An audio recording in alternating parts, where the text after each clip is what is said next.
Hello అండి. ఇవాళ నేను మా ఉమ్మడి వరంగల్ అండ్ కరీంనగర్ జిల్లాలో చాలా ఇష్టంగా తినే స్నాక్ ఐటెం సర్వపిండి చేసుకోవడం ఎలానో ఈ షార్ట్ వీడియో ద్వారా చూపిస్తాను. సాధారణంగా అయితే మనం ఈ సర్వపిండి బయట స్వీట్ షాప్లో లేదా పిండి వంటల స్టాల్స్లో చూస్తూ ఉంటాం. కానీ అవైతే ట్రెడిషనల్ సర్వపిండిలా కాకుండా ఏదో ఆయిల్లో పూరిలా ఫ్రై చేస్తున్నారు. మనం ఈ వీడియోలో చూపెట్టింది పాతకాలం నాటి సర్వపిండి తయారీ విధానం. ఇది చాలా సులభంగా చేసుకోవచ్చు అండ్ రుచి కూడా బ్రహ్మాండంగా ఉంటుంది.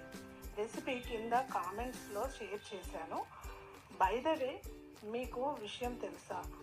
ఈ సర్వపిండికి ఇంకా చాలా పేర్లు ఉన్నాయి. నాకు తెలిసిన రెండు మీకు చెప్తాను. ఒకటి గిన్నె పిండి అండ్ తపాలా చెక్క అని కూడా అంటారు. వెళ్ళే ముందు మర్చిపోకుండా లైక్, షేర్ అండ్ సబ్స్క్రైబ్ చేసి వెళ్ళండి.